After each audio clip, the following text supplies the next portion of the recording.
Donc, bonjour à tous, très heureux de vous retrouver après cette pause estivale. Donc là, aujourd'hui, c'est un peu particulier parce qu'on est resté en fin de Sougia. Donc, il faut quand même qu'on arrive à la conclusion. Donc, ce que je vais vous proposer, c'est de faire un bref rappel de l'essentiel pour qu'on arrive à embrayer sur la suite. Donc, je vous propose d'abord de relire la flamme d'Amoudbet, la Mishnah. Parce qu'en fait, le point de départ, c'est cette Mishnah. Et c'est sur cette Mishnah qu'il faut déterminer quelles sont finalement les conclusions. Donc la Mishnah nous disait Nochri she'ilva et Israël al-chemtzo. Donc si un non-juif prête de l'argent à un juif et il prend en gage du chametz. Un gage, ça veut dire si tu ne payes pas, si tu n'es pas solvable, eh bien ce chametz-là, qui a la même valeur que le montant de la dette, eh bien je l'empocherai. Et donc là dans la Mishnah, on ne précise pas où se trouve le mashkon, quelles sont les clauses qui ont été rajoutées à cela. En tout cas, la Mishnah nous dit qu'après Pessah, le chametz est permis au profit. Donc pourquoi ? Donc on considère que ce chametz qui appartenait aux Juifs, eh bien, dans la mesure où il a été pris en gage par le non-juif, il est considéré comme étant la propriété du non-juif. Et donc, c'est pas du chametz du juif qui va à la Pessah. Un chametz qui, pendant tout Pessah, appartenait à un non-juif, n'est pas interdit à la consommation après à quiconque. Donc là, il s'agissait de comprendre comment ça se fait qu'on considère que ce chametz, alors qu'il appartient aux juifs, sous prétexte qu'il a été simplement donné en gage, ça suffit pour considérer qu'il est la propriété du non-juif. Ça, c'était la difficulté de cette Mishnah. Deuxième partie de la Mishnah qui dit pratiquement la même chose, mais en symétrique. Yisraël, she'ilva et nochri al-chemtzo, en sens contraire. Si c'est le juif qui est le créancier, qui est celui qui prête l'argent à un non-juif et à qui le non-juif offre en gage du chametz, donc là, selon la même logique, Achara Pessah, à Soubana, là, selon la même logique qui est que celui qui a reçu le gage, ça devient sa propriété. Donc là, c'était du chametz qui appartenait aux non-juifs, mais qui a été donné aux juifs en gage. Donc c'est considéré comme appartenant aux juifs pendant Pessah, donc c'est à Soubana. La question était de savoir pourquoi on considère qu'un simple gage suffit à avoir le même statut qu'une propriété. Je vous propose de passer au RIF. On ne fait pas toute la soulia dans la Gemara, tout ça, ça avait été étudié. On arrive à la conclusion telle que le RIF la rapporte.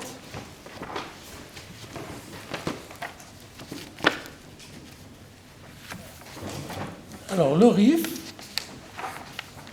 cite la première partie de la Mishnah et pas la deuxième. Bizarrement. Nochri, donc je relis dans le RIF la Mishnah. Nochri she'ilva et Israël al-chemtzo. Donc c'est la première partie. Le non-juif prête de l'argent au juif et reçoit en gage du chametz. Achara Pesach mutar bana'a. Après Pesach, c'est permis au profit. Alors, l'explication que le RIF rapporte et qui est extraite de la Gemara, qui selon le RIF est la conclusion, c'est quoi le cas ? Kegon sheirino etzlo va'amarle kenilach me'achshav ilo maitina lach zouze mikan ad yom ploni. Donc le cas c'est irhino etzlo, c'est-à-dire que c'est pas simplement qu'il lui a dit bon je te concède ce gage. Le débiteur a pris le gage et l'a confié au créancier. Irhino, il l'a déposé chez lui. Donc c'est déjà le chametz pendant Pessah, il n'était pas dans la maison du juif, il était dans la maison du goy. Ça c'est une condition, mais ça ne suffit pas. Et en plus, amarle kanilach me'arshav. Ça veut dire quoi ? Ça veut dire que le débiteur, lorsqu'il a remis le chametz en tant que gage au créancier, il lui a dit, si jamais il s'avère que je ne suis pas solvable au moment du remboursement, et que donc tu vas devoir saisir le gage, ce gage-là, il t'est acquis depuis maintenant, et maintenant c'était au moment de l'emprunt, c'est-à-dire avant Pessah. De sorte que, qu'est-ce qui s'est passé? On comprend qu'après Pessah, il n'a pas payé. Donc il n'a pas payé, donc le kinyan qu'il avait fait prend effet rétroactivement. Et donc on s'aperçoit que rétroactivement, ce Hametz avait déjà été cédé aux créanciers non juifs. Donc c'est vraiment du Hametz. Donc c'est du Hametz qui se trouvait dans la maison du Goy, qui appartenait au Goy. On s'en est rendu compte rétroactivement. Donc c'est normal qu'il soit permis au profit. Voilà l'explication telle qu'elle ressort de la Gemara et qui est reprise par le Rif. Je continue dans le Rif. Vimlo amarle kanilach me'arshav, lo kanile nochi. Et ça c'est fondamental. Il faut qu'il ait dit cette condition, que ça prendra un effet dès maintenant rétroactivement. S'il n'a pas dit que c'est un effet rétroactif, alors ça ne marche pas. Parce que ça veut dire que pendant Pessah, c'était encore le Hametz du juif. Il avait beau être déposé dans la maison du Goy, ça ne suffit pas. C'est pour ça qu'il y a deux conditions. Il faut que ce soit déposé dans la maison du Goy, parce que si c'est déposé dans la maison du Juif, même si ça appartient au Goy, dans la mesure où c'est dans la maison du Juif, donc le Juif a une responsabilité dessus, c'est de nouveau suffisant pour le considérer comme Baliré et Balimatzé. Donc il faut que ce soit déposé chez le Goy, mais il faut aussi que ce soit la propriété du Goy. Et pour que ce soit la propriété du Goy avant Pessah, il faut qu'il ait dit « Me'arshav ». C'est clair ? Donc je continue dans le Rif. Donc il a amar le kanilach me'arshav lo kanile nochi v'kam le birshute de Israël. Donc s'il n'a pas dit me'arshav, le goy n'a pas acquis. Donc il est resté dans le domaine d'Israël. Ve'asir, donc il est interdit. V'chen halacha, tel est la halacha. Et là on s'étonne. Mais pourquoi il n'amène pas la deuxième partie de la Mishnah? Il aurait dû dire à contrario, si c'est le juif qui a prêté et qui a reçu en gage du Hametz du goy et qui a dit me'arshav, et ben le Hametz sera assourd rétroactivement, et donc il sera rétroactivement à la propriété du juif, et donc c'est assourd bana, hein, comme le disait la Mishnah. Comment ça se fait qu'un digne d'une Mishnah, il est oblitéré par le Rif? Vous avez suggéré une réponse, vous avez dit le cas symétrique, c'est symétrique. Donc si tu as appris dans un cas, tu as appris la règle, le principe, ça peut permettre de... Ah ben non, si la Mishnah le fait... c'est une question sur la Mishnah. La Mishnah l'a fait, et en plus... Mais non, parce que le din, c'est tout kimta, cette halakha, elle doit être dite dans le Rif, à savoir qu'il faut qu'il y ait kanim et arshav, et qu'il y ait irino etzlo et kanim et arshav. Donc c'est pas... Dans la mesure où la Mishnah a senti la nécessité de dire les deux, je ne crois pas que ce soit la réponse que j'avais proposée, mais on va proposer une réponse. C'était évident. J'avais donné... Pardon ? C'était évident. C'est évident que c'était... Il a dit ailleurs. J'ai dit, mais pourquoi c'est évident? C'est pas évident. Ça appartient à lui. Parce qu'il y a un Alors, problème la d'acharnement. Récha aussi, c'est évident. Il y a un problème C'est d'acharnement. pas évident, puisque le dîner, c'est seulement s'il y a les deux conditions que ça sera comme ça. Donc là aussi, là-bas, c'est le même dîner, donc il aurait dû être dit là et là. Donc je propose pour l'instant de laisser en suspens cette question-là, et quand on va progresser, on arrivera à trouver une réponse. Alors maintenant, la grande question sur laquelle on va travailler, on avait commencé à travailler avant les vacances aussi, c'est quoi le cas exactement? Donc on reste sur le premier cas, puisque c'est le seul dont parle le Rif. Donc le non-juif qui prête de l'argent aux juifs, le juif lui confie son Hametz. Et il lui dit, engage, si je ne te rembourse pas. Mais quelle est la date du remboursement prévu? Si vous regardez le Rif, il a dit Adion Ploni, Mikal Adion Ploni, d'ici jusqu'à tel jour. On ne sait pas quand c'est tel jour, ça a l'air de dire n'importe quel jour. Ou est-ce qu'il y a ou alors que ce Yom Ploni, il y a une règle particulière? Alors, je vous propose de revoir rapidement ce que avait dit le Ran à ce sujet.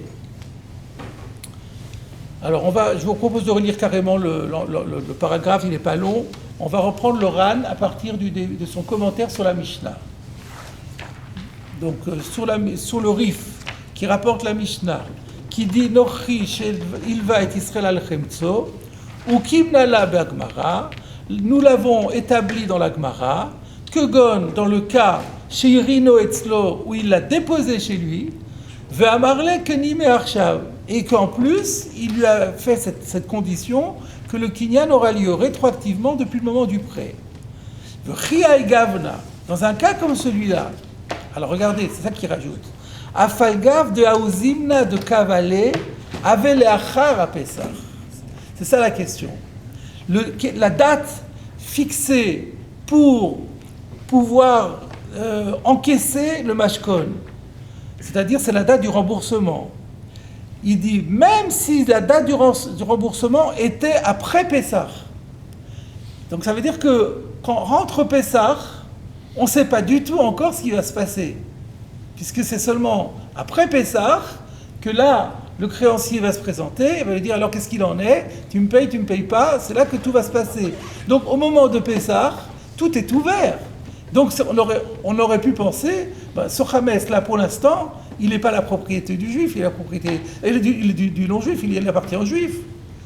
Alors le Ran nous dit, non, bien que la date fixée soit après Pessah, qui va d'amarler me'arshav, puisqu'il avait bien précisé qu'après Pessah, s'il ne rembourse pas, on considérera rétroactivement depuis le moment de l'emprunt, me'arshav, dès maintenant, que c'était la propriété du non-juif, donc c'était au non-juif. Il s'avère finalement que c'était au non-juif. Et donc c'est permis. Qui va d'amarler me'arshav, me'aouzimna kai le birshute, de nochi veshari. Là-dessus, il pose encore une question, il dit, Veim Tomar, et si tu me poses comme question, qui va de Beyadolif d'Oto, étant donné que pendant tout Pessah, le juif a la possibilité de racheter, entre guillemets, le mashkon. Ça veut dire quoi racheter le mashkon? Ça veut dire de payer la dette, du coup il récupère son mashkon, son gage. Amaï lo chashuv ko chametz shel Israël. Pourquoi ça ne suffit pas pour le considérer comme étant la propriété du juif? Parce que comme on le voit dans un autre contexte à propos de la chala, qu'est-ce qu'on dit pour la chala? De migou de ibaï mitchilala kedidei dami lavor aleb balirae. Donc c'est-à-dire, c'est quoi le cas du chametz qui se trouvait chez le juif avant Pessah en fait de la chala, et donc maintenant à partir du moment où c'est la chala, c'est plus sa propriété. Par définition, tout ce qui est chala, c'est Shevet à Kohen. On peut décider quel Kohen on donne, mais ça appartient à la tribu des Kohanim. Donc, il ne devrait pas transgresser Balirae. Et bien, la Gemara dit qu'il transgresse quand même Balirae. Pourtant, ce n'est pas à lui. Alors, pour quelle raison? De Migou de Ibai Michilale. Il y a une possibilité théorique de faire She'ela. She'ela, c'est Atarat Nedarim. Annulation du vœu. Le fait de prélever de la chala, de dire c'est de la chala, c'est assimilé à un vœu. Et donc on peut l'annuler en allant voir, en faisant un tarat de darim auprès de 3 personnes, auprès de 3 dayanim. Et donc puisqu'il y a cette possibilité de casser la chala, annuler la chala, donc du coup ça redevient sa propriété, même s'il ne le fait pas, la simple potentialité suffit pour considérer comme sa propriété. Alors là aussi, il y a une potentialité, dit le Ran. Pourquoi on ne dirait pas? Il y a la potentialité que s'il veut, il peut payer au créancier goy, il récupère son chametz, ça devient sa propriété. Donc il y a une potentialité de propriété, même s'il a dit me'arshav, mais il y avait une potentialité de propriété. Il pouvait empêcher le me'arshav. C'est ça la question du Ran. Réponse. Donc, que d'idée d'ami lavor ale balirae ou que de ita perikilu ovrim, ce dit-là de la chala, on ne l'a pas encore vu, on le verra dans le 3e chapitre de Psachim Daf Mem Vav. Pourquoi on ne dirait pas la même chose? Yesh lomar, réponse, de l'odami, c'est pas pareil, de ilu chala lo mitzera, et là, dibura be'alma, pardon, pas lo mitzera, lo mechsera, et là, dibura be'alma. Dans le cas de la chala, la seule chose qui manque pour annuler la chala, c'est une parole. On va voir le Dayan, on lui dit « je regrette, je voudrais annuler ». Le Dayan lui dit « moutarlar, moutarlar ». Il n'y a que des paroles, pas un acte. On n'a pas besoin de faire un acte. Rien qu'avec des paroles, on arrive à annuler le statut de la chala. Alors là, oui, il y a un argument de potentialité. « Aval acha de mersera mamona » Lo amrinan behoïl. Là, c'est plus qu'un acte. Il faut de l'argent. Tant qu'il n'a pas l'argent, il n'y a rien du tout. Donc on ne peut pas parler de potentialité. Ça demande un potentialité décalage plus trop lointaine. important. La potentialité est plus lointaine, Oui, plus lointaine, c'est ça, moins exactement. directe. Oui, c'est ça. Parce que dans la Sheila, c'est pas aussi évident, c'est pas non plus direct. Il faut qu'il trouve un pétard, le Rav. C'est pas aussi évident que ça, mais c'est plus proche que l'autre, en tous les cas. Oui, c'est ça. Donc il a fait un distinguo. Voilà. Alors je continue le Ran maintenant. Kivan d'Amarle Keni me Arshav. Donc, étant donné que là il a dit acquiert dès maintenant, Areyu Kemachur Etzlo Misharishona. Donc, sous-entendu, lorsqu'il n'a pas payé au final, on considère que c'était vendu à lui, c'est-à-dire le Hametz du juif était vendu au Goy depuis la première heure. De Ilotemari. Parce que si tu ne disais pas comme ça, et la Dafka Beshegias Banokodem Apesar, il revient à ce qu'il avait dit avant. Jusqu'à présent, il nous a dit, ça marche même si la date du remboursement était après Pessah. Il n'a pas prouvé. Peut-être pas. Peut-être qu'il faut que ce soit, que le remboursement soit fixé avant Pessah. Parce que qu'est-ce qu'on gagne à ce moment-là? Si c'est fixé avant Pessah, on arrive avant Pessah, le gars lui dit tu payes, j'ai pas d'argent. Bon, là, on sait déjà, les choses sont claires. Donc là, ça devient vraiment la propriété du non-juif, et on le sait déjà avant Pessah. Donc peut-être que c'est de ça qu'on parle ici. Alors il dit non. La preuve que c'est pas ça, de Iloteima Achi, parce que si tu dis pas comme ça, et la Dafka Kshizmia no Kodem Pessah, et que la halakha de la Mishnah ne fonctionne que si la date était arrivée déjà avant Pessah, la malan bigmara le ukma bede amarle me'arshav kni. Du coup, c'était plus la peine de dire me'arshav. À quoi sert de dire me'arshav? Le me'arshav, c'est pour dire que la vente s'est faite avant Pessah. Mais si on parle d'un cas où, de toute façon, au moment du remboursement, c'était déjà avant Pessah, et qu'il a dit, je ne peux pas te rembourser, il a dit, bon, je prends le mashkon, c'est terminé, on n'a pas besoin de dire me'arshav.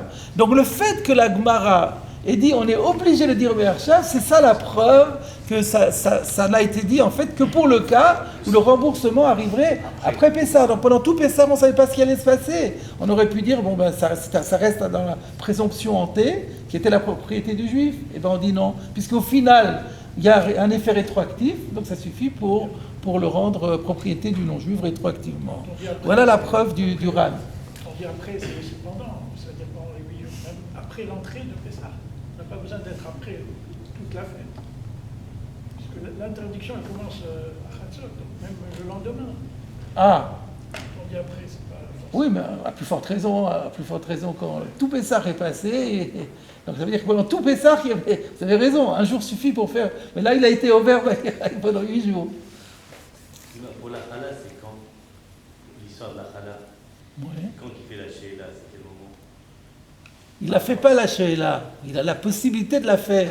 On parle de quel cas? C'est pendant Pessah, là, on est, ou avant Pessah? Avant, pendant, même et avant, et surtout pendant.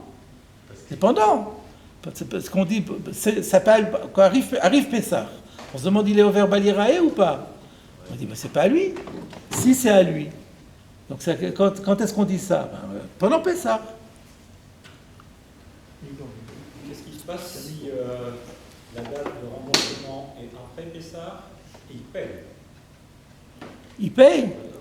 Eh ben, c'est dans la condition. Eh ben, dans ce cas-là, ça redevient la propriété du juif, et donc il s'avère rétroactivement. Ça a toujours été sa propriété, donc ça sera assourd. C'est ce qu'on a dit. C'est pour ça, bien sûr. Là, on parle du cas où il n'a pas payé. S'il a payé, c'est fini. C'est fini dans le sens que c'est interdit. Pour que ce soit permis, il faut première condition, c'est qu'il ne paye pas. Pour qu'on puisse dire que c'est le mashkon du goy. La question qui reste, oui, mais à partir de quand c'est devenu le mashkon du goy? Voilà. Alors on dit, il faut qu'il dise me'arshav. Et si c'était avant Pessah, ce n'est pas la peine de dire me'arshav. Voilà la preuve du Ran. Pourquoi j'insiste là-dessus? Parce qu'on va voir une chita opposée. Alors la question du Ran va se poser sur lui. Voilà. Qu'est-ce qu'il fait Alors, je continue.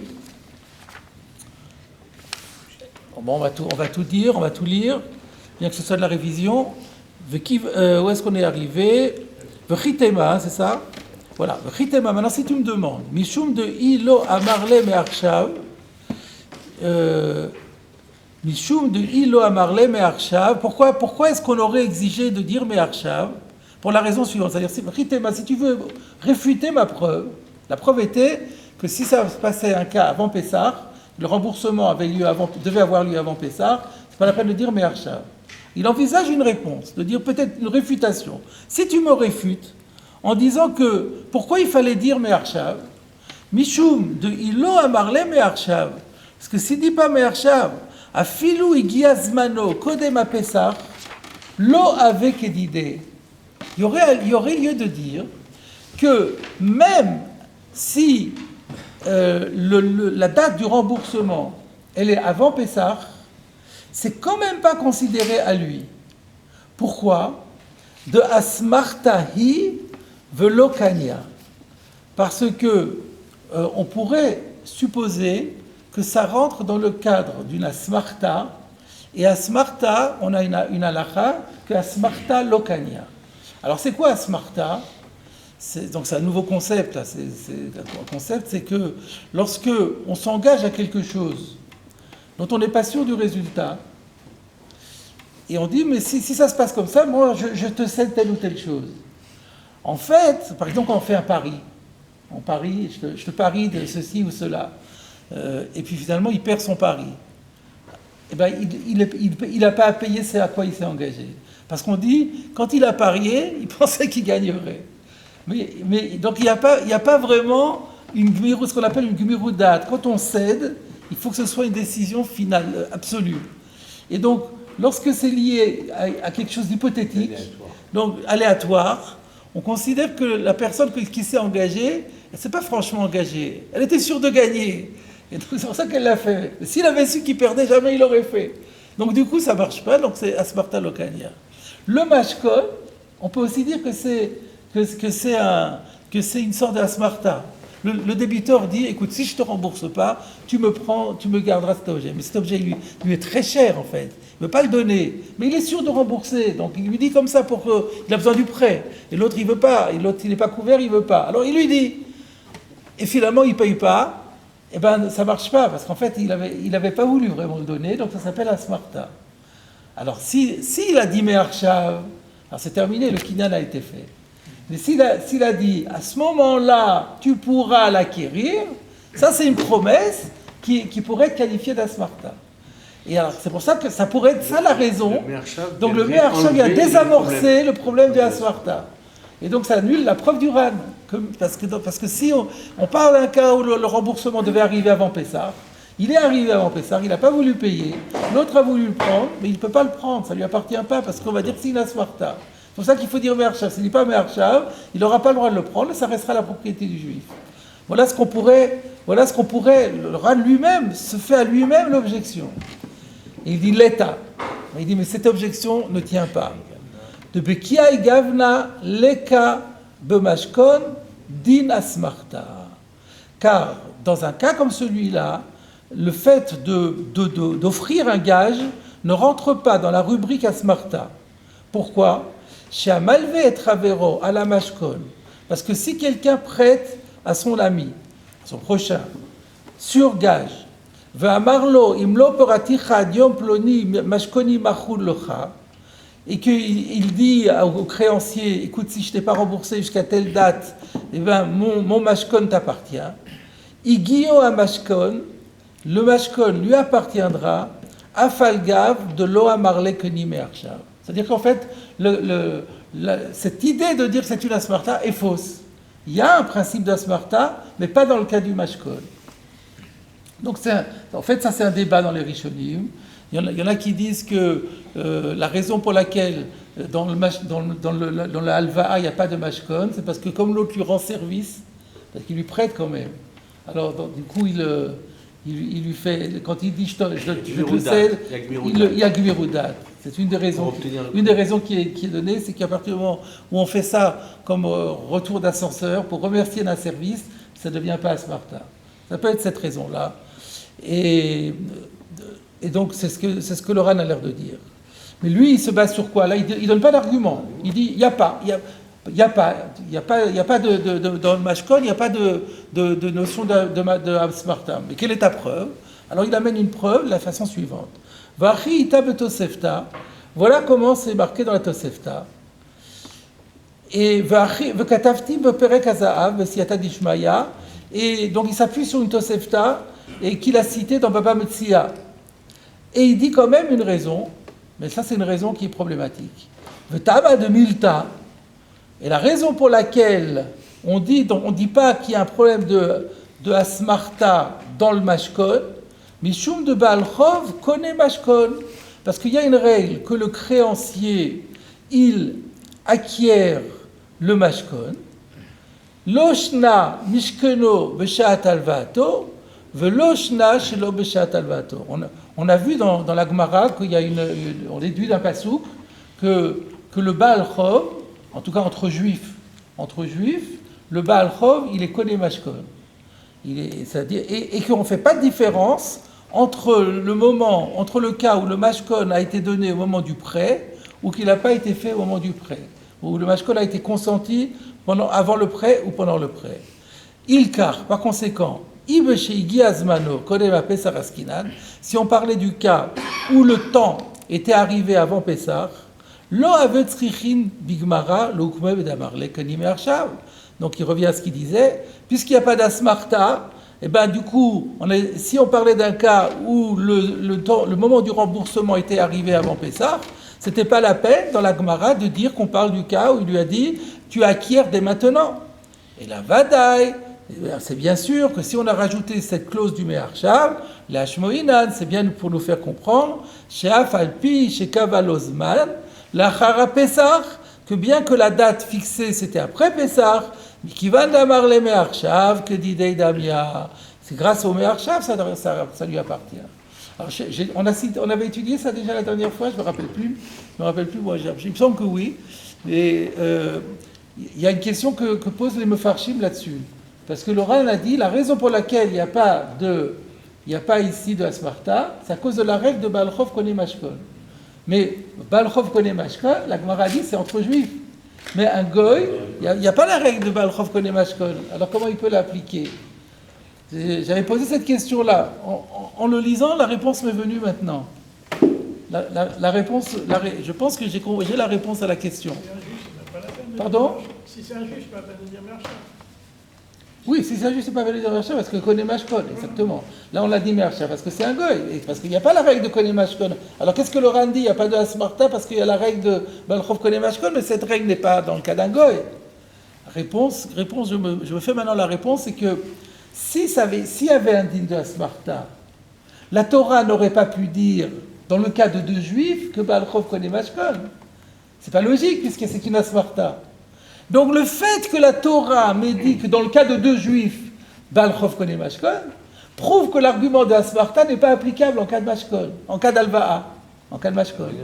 Donc du coup, même dans un non-juif, alors même s'il n'y a pas le div de Baal Chov Koneh Mashkon, il faudra dire Me'arshav à cause de ça. Mais en tout cas, Asmarta n'est pas applicable. Voilà le pshat dans le Ram. Rien. Oui, c'est le srou du Rabbi parce que j'ai étudié ça cet après-midi. Je n'avais pas de réponse et grâce à vous, la réponse m'est tombée. Voilà où on était, d'après mes notes, c'est là qu'on était resté la dernière fois. Alors, comme il fallait bien continuer, donc il fallait reprendre le Inyan. Maintenant, regardez la suite. Vezé shelo kedivre Rabbeinu Ephraim zichrono livracha.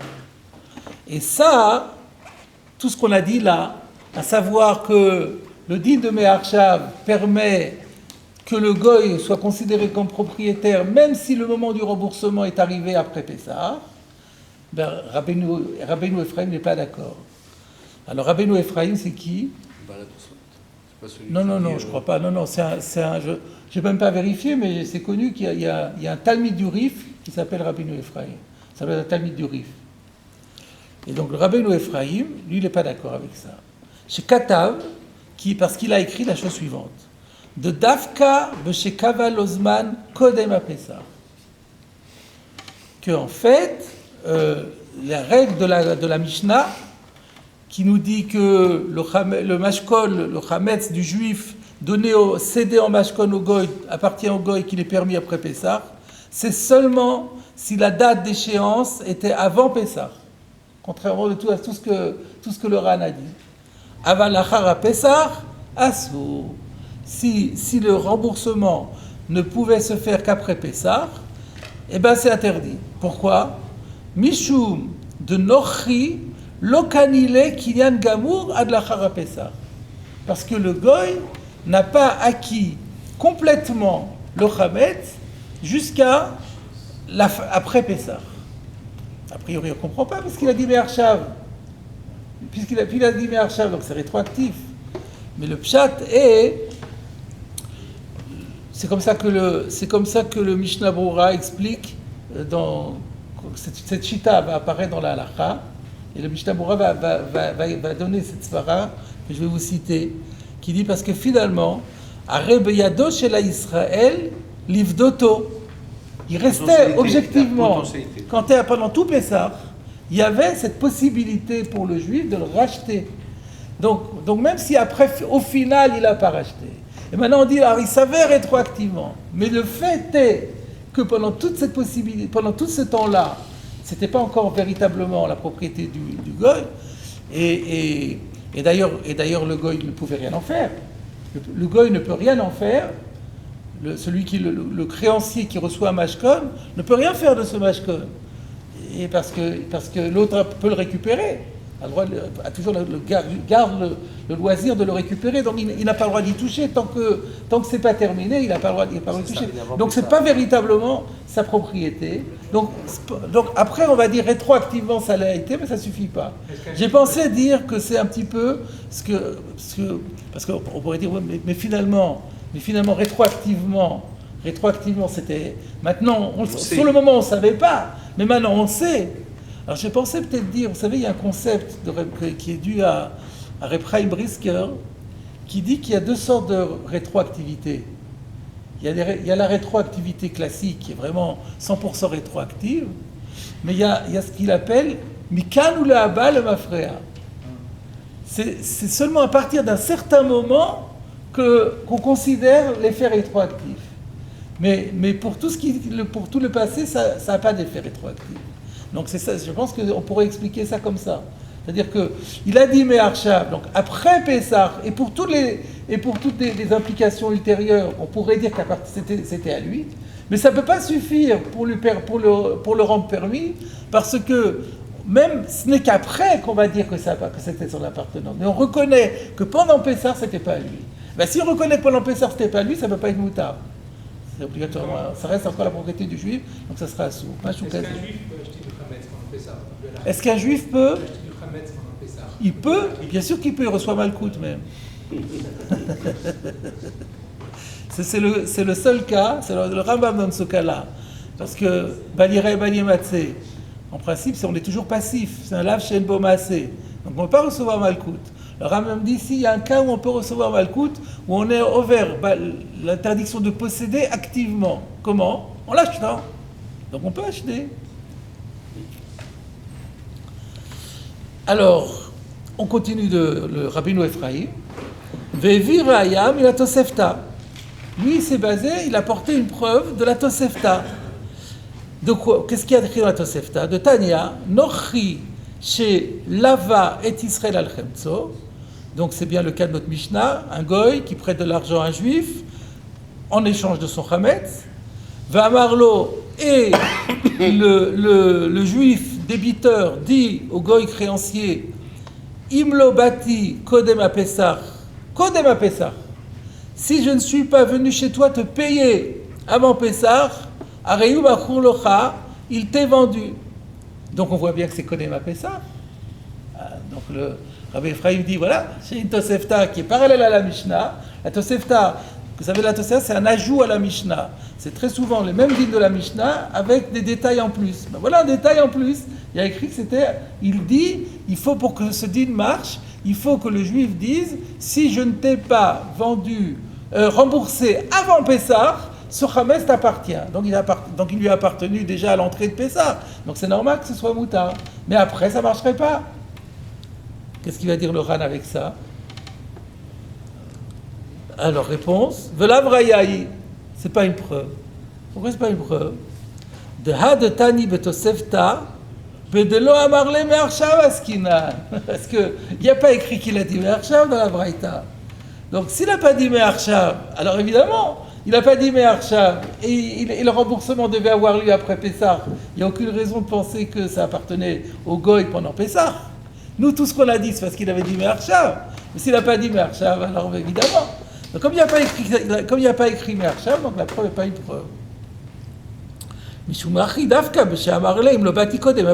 la raison pour laquelle c'est seulement s'il lui a dit Mlobati avant Pessah. Aval beda marle me'arshav, mais s'il avait dit me'arshav, afilu b'shekavol ozman achar Pessah mutar. Alors là, même si le zman était après Pessah, ça sera permis.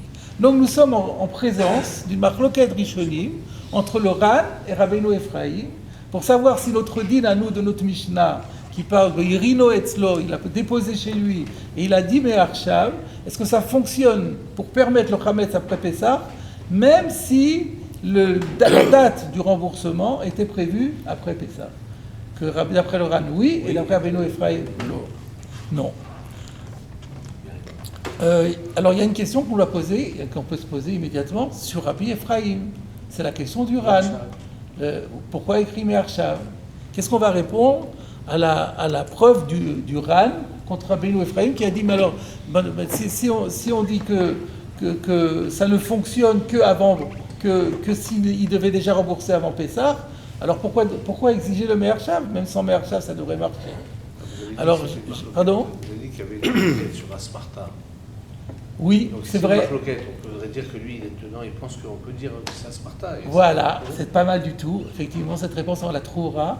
C'est que lui, il pense qu'il y a Asmarta, en général Asmarta Lokania, et donc du coup, ça ne peut pas fonctionner, mais que comme il a dit Me'arshav, alors ça neutralise ça peut être une réponse. Effectivement, c'est une réponse qui a été proposée aussi par les Mefarshim, par les Rishonim. Moi, je voulais vous citer une autre réponse. Mais c'est vrai, c'est le Satémet qui la donne, mais c'est vrai que la vôtre, elle est plus ancienne que celle du Satémet. Ouais, non, c'est vrai. C'est vrai, dans le Mishnah Berurah, je crois qu'on la trouve celle-là. Je suis un peu étonné du Satémet peut-être que le Satémet en rajoute une autre en plus, même pour ceux. C'est-à-dire, même si on dit que Rabbeinu Ephraim ne pense pas qu'il y a un problème d'Asmarta, on pourra donner une autre réponse. Qu'est-ce que lui propose de dire la chose suivante? S'il n'a pas dit Me'arshav, alors comment ça se passe? Le Chametz a été déposé chez le Goy au moment de l'emprunt. Puis arrive avant Pessah, et à ce moment-là, le juif dit « je ne peux pas te payer ». Alors le Goy dit « ok, j'encaisse ». Mais comment il encaisse? Comment il acquiert? Il faut un kinyan. Quel kinyan il pourrait faire? Le seul kinyan qu'on pourrait dire, c'est Khatser. Il y a un Khatser. Il y a un principe chez nous, que tout ce qui est Khatsero chez la dame, connais-le. Que la cour, tout ce qui est ma cour, ma maison, tout ce qui se trouve dans ma maison, ça m'appartient. Chez un goy, ça marche pas ça. Mais chez un goy, ça marche pas ça. Parce que Khatser, mitam shlichut. Ven shlichut le goy. Alors donc, ça ne va pas marcher pour un goy. Alors si ça ne marche pas pour un goy, alors comment ça se fait que la Mishnah, elle dit que ça lui appartient? Parce qu'il a fait un kinyan me'arshav. C'est-à-dire qu'au moment de l'emprunt, quand il a dit Me'arshav, il a pris le Chametz, il l'a emmené chez lui. Il a fait Kinyan Meshicha. Kinyan Meshicha, ça va. Mais une fois que c'est chez lui, il ne peut plus faire Meshicha. Et là, ça ne marche pas. Voilà pourquoi il faudrait faire Arshav. Voilà ce que propose le Satémet. C'est un peu sophistiqué, mais c'est plus simple de dire comme vous avez dit, en fait. Voilà. Alors, ça, c'est donc la marloquette entre le Ran et le Rabbeinu Ephraim. On va découvrir que cette marloquette entre le Ran et Rabbeinu Ephraim, c'est une marloquette entre le Rosh et le Rambam. Donc on va faire le Rosh maintenant. Passons au Rosh. Je m'excuse de faire un peu... On commence un peu sur les chapeaux de roue, mais bon. Après, ça sera plus facile. Donc le Rosh. Ah, c'est vrai qu'il restait un bout dans le Ran. Bon, c'est pas grave, je vous en fais un cadeau. Le Ran disait encore un petit quelque chose, mais c'est pas... Il y avait sur la fin, sur...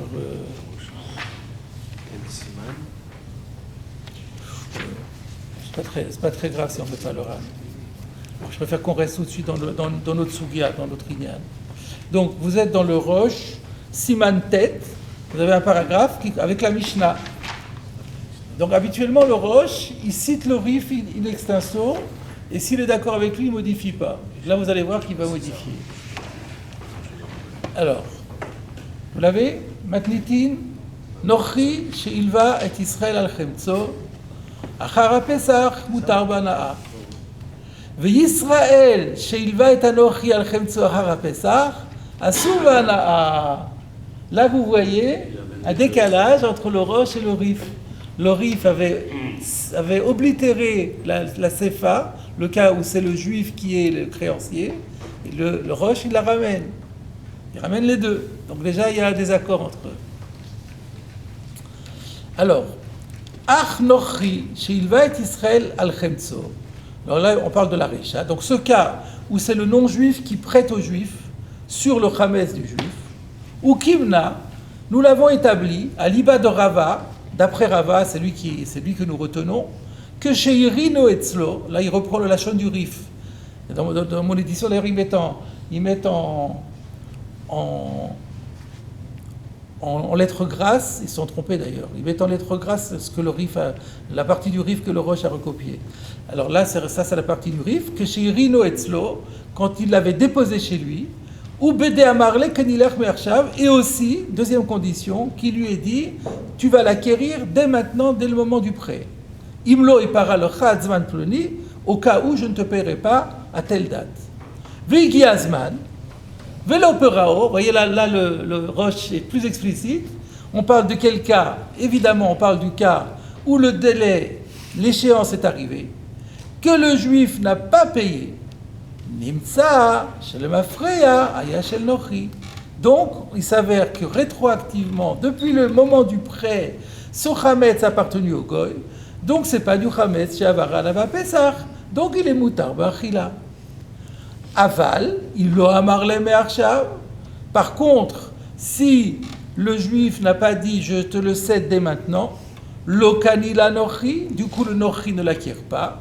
V'kamle birshuta de Israël, on considère que le mashkon est resté en permanence dans le domaine du juif, ve'asur, et donc ça sera asur. Donc c'est pour ça qu'il y a la condition de me'arshav. V'chenami, et il rajoute encore une autre condition, imlo irino etzlo, au cas où il n'aurait pas, on a dit qu'il faut deux conditions, il faut qu'il le dépose chez lui et qu'il ait dit me'arshav. Et alors maintenant le Rosh explicite pour chaque chose. Pourquoi il faut qu'il dise me'arshav? Parce que s'il n'a pas dit me'arshav, et ben donc jusqu'au moment final du remboursement, c'était la propriété du juif, donc c'est assour. Même s'il a dit me'arshav, il avait dit me'arshav, mais il a gardé le Hametz dans son reshoot, et ben ça va quand même être assour après Pessah. Pour quelle raison? Alors, regardons ce que dit le Rosh. אבל היא לא אמר ל... וכן דמי, אם לא הרינו אצלו, אף על גב דאמר למעכשיו, לא גרה מחמצו של נוחי ברשות ישראל ואחריות על ישראל. On peut se ramener au cas, c'est pas différent, du cas d'un Hametz d'un Goy qui aurait été déposé par le Goy en consigne dans le domaine d'Israël et dont la responsabilité repose sur le Israël. Donc cette responsabilité, quand un Israël reçoit un Hametz d'un Goy à garder et qu'il en est responsable, au cas où il a mal gardé, il va devoir le payer, la Gemara dit que c'est considéré comme lui appartenant. Cette obligation qui est liée à cela est considérée comme une forme d'appartenance. Et donc il est ouvert Balirei Baliematzé. Il dit ce cas-là n'est pas différent parce que le lové, l'Israël, il est responsable de ce mashkon, quelque part, et parce que s'il veut le récupérer, il faut qu'il paye. Donc ça crée une sorte de acharayut, et c'est considéré comme étant à lui. Voilà ce que dit le Rosh. Le Mishnah Bora donnera une autre. Le Mishnah Bora ramènera cette halakha aussi. Il donnera une autre raison. Il dira que pourquoi faut-il qu'il l'amène chez lui? Parce que s'il l'amène pas chez lui, ben, il n'y a pas eu de kinyan. Si le Hametz est resté dans le domaine du juif à tout instant, donc même s'il a dit me'arshav, mais il n'a pas fait de kinyan. puisque c'est resté dans le domaine du juif. Ensuite, pendant tout Pessah, c'est le domaine du juif. Donc, à aucun moment, il y a eu un Maaseh Kinyan. S'il n'y a pas eu Maaseh Kinyan, ben alors, ça reste aux juifs, donc c'est assourd. Donc, sans même arriver à la Harayut en question. Ensuite, V'chen katav Rambam zichrono livracha. Alors, le V'chen ici est trompeur. V'chen, au début, moi j'avais dit, et d'ailleurs, c'est ce que dit, non, ça n'a rien à voir. V'chen, point final. Maintenant, et voici, ainsi s'exprime le Rambam. Voilà comment il faut comprendre. Ainsi s'exprime Maïmonide dans son code. Perek Dalet Milchot Chametz. Ve'u sheyiye azman shekavalo kodem apesah. Voilà ce qui est écrit dans le Rambam. Qu'est-ce qu'il dit? Que ce din-là, que le mashkon du juif qui a été cédé au goy, eh bien, appartient au goy, et donc c'est pas du chametz shavar la Pessah, il est moutar après Pessah, uniquement si l'échéance était avant Pessah. Rambam, il parle d'un cas où il y a du marche aussi. Oui, oui. Donc il a pris comme Rabbeinu Ephraïm alors. Exactement. C'est ce que je voulais vous dire. Je vous ai dit tout à l'heure que la marloquette entre le Ran et Rabbi Ephraïm, ça sera la marloquette entre le Rosh et le Rambam. Là, vous avez la démonstration que le Rambam pense exactement comme Rabbeinu Ephraïm. Ce qui n'est pas tellement étonnant, c'est un talmid du Rif. Le Rambam est un talmid des talmidim du Rif. L'autre Rambam était un élève du Rimigash, qui était aussi un élève du Rif. Donc, ça se tient tout ça. Quel est le chidouche, c'est ça? V'hu sheyiye azman shekavalo kodem apesach. Vous dites... Quel est le chidouche si tout se passe avant Pessah? Il ne s'est rien passé. Quel est le problème? Tout, on sait tout avant Pessah. Encore une fois...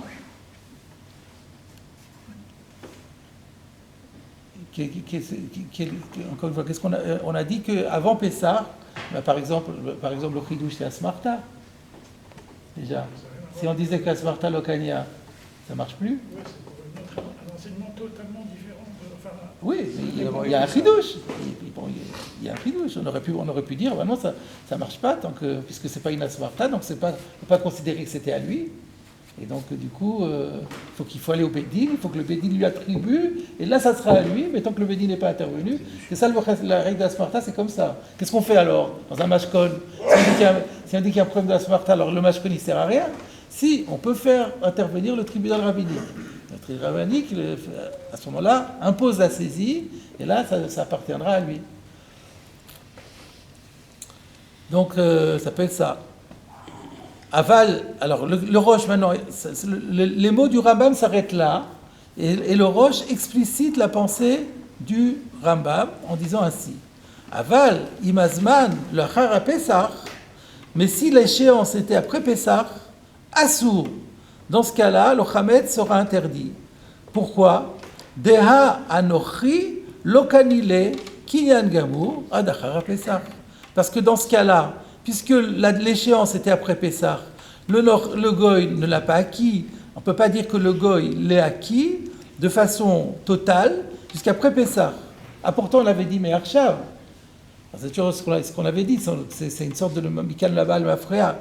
Regardez ce que dit, vous avez un petit kaf qui renvoie, il y a des longs combats Netanel, je ne les fais pas, mais là il y a un petit kaf qui court, de Ha-Anochi, en lo reshut limkor et hachametz. C'est-à-dire, on a beau dire Me'arshav, c'est vrai qu'il avait dit Me'arshav, il n'en reste pas moins que le goy, pendant toute cette période-là, ne peut pas le vendre. Donc s'il ne peut pas le vendre, c'est déjà une limite à sa propriété. Alors il était rétroactivement, on sait que ça lui appartenait, mais c'était une appartenance limitée, parce qu'il ne pouvait pas l'utiliser, parce qu'à l'époque, on ne savait pas ce qui allait se passer. Donc ça ne sert à rien, le Me'arshav n'est pas suffisant pour qu'on puisse dire que ça s'appelle du Chametz chez le Goy et qu'il n'y a pas un pourcentage de quoi que ce soit qui appartient aux Juifs. Il faut que le Goy puisse en faire ce qu'il veut. Or ici, le Goy, il ne peut pas. Elle le rechute l'imkor et Chametz, c'est pas céder le Chametz, puisque par définition, le mashkon peut être racheté par le débiteur. C'est le propre de n'importe quel mashkon. Pardon? C'est le propre de n'importe quel mashkon. Exactement. Le propre d'un mashkon, c'est que le créancier ne peut pas le ne peut pas s'en défaire tant que ça n'a pas été décidé. Donc on a beau dire, oui, mais maintenant, au final, après Pessah, le juif dit, je ne paye pas, et donc on apprend maintenant rétroactivement que ça a beau être rétroactif, n'empêche que cette propriété rétroactive était sans effet complet pendant tout Pessah. Donc c'est pas suffisant pour permettre le Khametz après Pessah. Voilà le pshat, sans Mikano là-bas, le frère, c'est plus simple. Alors, Vachitania betosefta, et alors il ramène La Tosefta, oui, il n'y a pas marqué Me'arshav. la tosefta du Rabbeinu Ephraim, il la ramène aussi ici.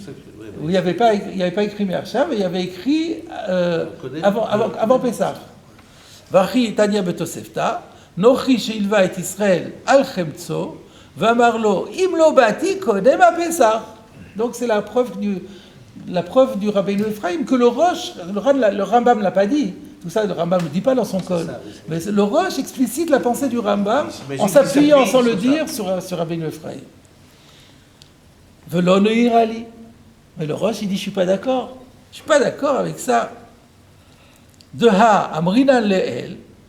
Parce qu'on avait bien vu dans la Gemara plus haut, Aliba d'Abaye, à propos d'Abaye qui disait que, rappelez que Abaye il disait que Balchov le mafré à Ogové. Et la Gemara elle avait dit, I amra bishlama le mafré à Ogové, si tu dis comme Abaye que quand en général lorsqu'un créancier encaisse sa dette ou encaisse un mashkon plus exactement, on considère que ce mashkon lui appartient depuis le moment du prêt. Mishu machim utar ba'ana'a. Dans ce cas-là, on comprend pourquoi la Mishnah dirait que ce Chametz après Pessah est permis au profit de Birshut Nochi Kae. Parce qu'au moment où le Nochi le prend, ça lui appartient rétroactivement depuis l'emprunt. Alma, donc tu vois bien, Afalgav de Beit Israël Kae, que bien que le Mashkon à l'époque, il était encore dans la maison du Juif, et là, chez Ena Charayut à l'Israël, mais que l'Israël n'en avait pas d'obligation de garantie, Amrinan, ça nous suffit pour dire, qui va donner ma frère au Gové, Chazinan, Kuilukva, Kodema Pesach, Haya Birshut Anochi, eh ben on fait comme si avant Pessah, c'était déjà dans le domaine du Goy, alors que c'était pas dans le domaine du Goy.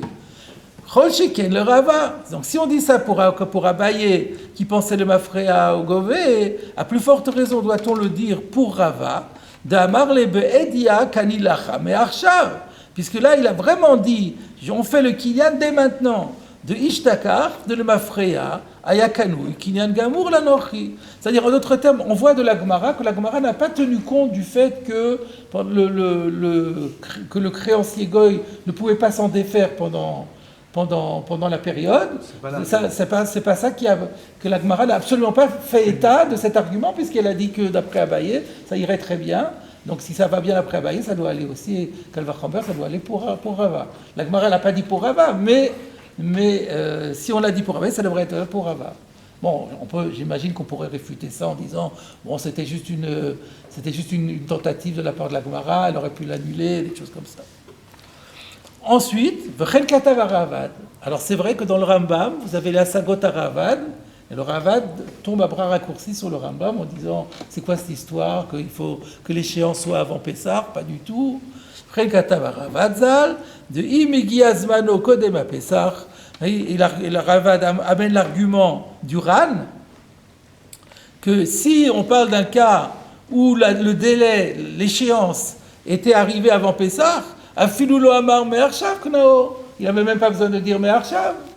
Chez Endin Asmarta le Nochi. Alors là, c'est un autre argument. Par rapport à Asmarta, le Ran, il avait dit il n'y a pas de Asmarta dans une Alva'a. Lui, il dit non, il y a une Asmarta dans Alva'a, mais pas avec un Goy. La règle d'Asmarta Lokani, ça c'est seulement entre deux juifs. Mais entre un juif et un Goy, alors il n'y a pas cette règle d'Asmarta, donc tu ne peux pas me vendre cet argument-là. On a aussi le Balaïtour. Donc on a pas mal de Rishonim qui sont contre le Rambam. Donc on a en fait le Rambam et Rabbeinu Ephraim, et puis tous les autres Rishonim sont opposés à ça. Alors maintenant reste à aller à la Braïta. La Braïta que Rabbeinu Ephraim et que le Rambam a apporté, enfin que le Rosh a apporté pour le compte du Rambam, qui dit qu'on parle, il lui a dit si je viens avant Pessah. Alors écoutez ce qu'il dit là. Nous, le Ran, il avait dit, il n'a pas écrit Me'arshav, il dit autre chose. Ou Braïta, de Katani Kodem à Pesach à Amar Kai. Alors, c'est pas ce qui nous avait été cité. Nous, on avait cité Imlo Bati ad Lifle Pesach. Comment, là, chez nous, il a cité la Tosef, la Braïta. Comment il avait cité? Vachit alem Tosefta, Nochi Shilvat Israël al Chemtso, Ve'amarlo, Imlo Bati. Ah oui, regardez ça. Regardez le texte. Regardez le texte. Que le Roche l'avait cité en citant le Rambam. Il avait cité Achitania betosefta Nochi sheilva et Israël al chemtso ve'amarlo imlo bati kodem Pesach. Le Roche dit mais non t'as mal lu.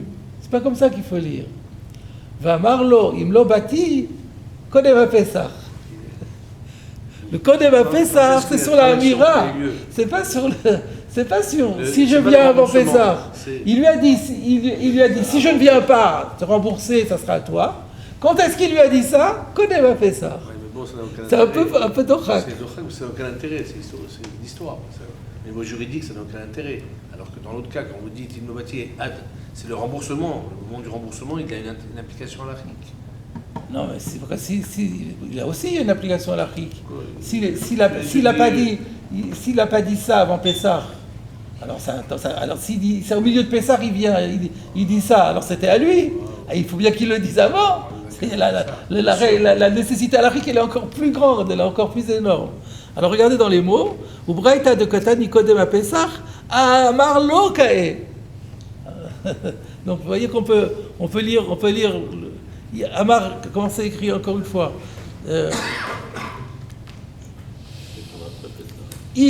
Amarlo, Imlo Bati, Kodem à Pesach. Donc soit on met Amarlo, 2 points, ouvrez les guillemets, Imla Bati Kodem à Pesach, c'est comme ça que le Rambam a compris. Et lui il dit non, va Amarlo, 2 points, Imlo Bati, fermez les guillemets. Quand est-ce qu'il a dit ça? Kodem à Pesach. Il fallait qu'il le dise avant Pessah, sinon ça ne marcherait pas. Et donc, on aurait pu dire Amarlo Kodem à Pessah, mais on peut dire aussi Amarlo Bati Kodem à Pessah. Donc voilà, lui, il n'a même pas besoin de parler de Me'arshav. Très bien. Alors, on continue le Roche. Ve Yisraël, she'ilva et anochi al chemtso achara Pessah. Alors voilà. Là, jusque-là, on a parlé de la Risha. Et là, maintenant, il aborde la Seifa. Regardez ce qu'il dit. Ve Yisraël, she'ilva et anochi. Maintenant, quand c'est le Israël qui prête de l'argent au Goy, al chemtso, et que le Goy lui cède en gage du Chametz. Achara Pesach Asubana, la Mishnah disait que c'est Asubana. De quoi ça parle? Maïrenami, ça parle exactement du même cas que chez Irino Etzlo, c'est-à-dire le cas en sens inverse, c'est-à-dire que le débiteur Goy a déposé le Chametz chez le juif avant Pesach, Ve'amarlo me'arshav, et il lui a dit, et ça t'appartiendra dès à présent. Et là évidemment, c'est Asubana. Deila Vachi, mais si c'était pas comme ça, s'il n'y avait pas la règle, le cas avec les 2 conditions, Lokanile Israël, ça resterait la propriété du Goy. Pourquoi? De Kaimalan, que Tanakama de Rabbi Meir. Parce que la halakha, elle est comme le Tanakama opposé à Rabbi Meir, de Israël Minochi Lokani Mashkol. Il y avait une marloquette dans la Gemara qu'on a fait la dernière fois, entre Rabbi Meir et le Tanakama. La règle de Baal Chov Kone Mashkon, est-ce qu'elle marche avec un Goy? Alors si c'est le Goy qui est créancier, ça tout le monde est d'accord que ça ne marche pas. Mais est-ce que si le Goy est débiteur et qu'il donne un Mashkon, est-ce que ça marche pas? Il y en a qui disent ah non, ça marche qu'entre juifs, et l'autre il dit mais si ça marche pour un juif, ça va marcher pour un Goy. C'est plus facile d'acquérir quelque chose d'un Goy que d'un côté d'un juif. Donc c'est ça la marloquette. La lacha c'est quoi? Que Tanakama, que ça ne marche pas. Israël Minochi lo kone mashkon. Alors si Israël Minochi lo kone mashkon, il a beau lui donner un mashkon, mais comment ça se fait, comment on va dire que ça lui appartient pour que ça devienne assour? Donc il faut qu'il ait fait un kinyan, qui rino etzlo, il ait fait un kinyan, il a dit mais voilà. Umayre she'en achrayut hamashkon shebeyado alav, mais il faut rajouter qu'il n'avait pas pris de responsabilité de Imachayut Alav, à Filou Loya Mashkan Shelo, au vert, parce qu'autrement, il aurait transgressé. Alors je termine là-dessus, on arrive à la fin de l'heure. On n'a pas encore expliqué pourquoi le Rif et le Rambam, d'ailleurs. Le Rambam aussi ne parle pas du tout de la Recha. De la Seifa, du cas où c'est l'Israël qui prête aux non-juifs et de dire que le Chametz il est assourd. Le Maggid Mishneh dit, tout simplement, parce que ces deux auteurs, eux ils pensent que la halakha est comme Rabbi Meir, pas comme le Tanakh Rabbi Meir. Donc ils pensent que Israël connaît Mashkon, que l'Israël d'un goy il connaît Mashkon. Donc s'il connaît Mashkon, on ne parle pas ni de Irino Etzlo, ni de Me'arshav.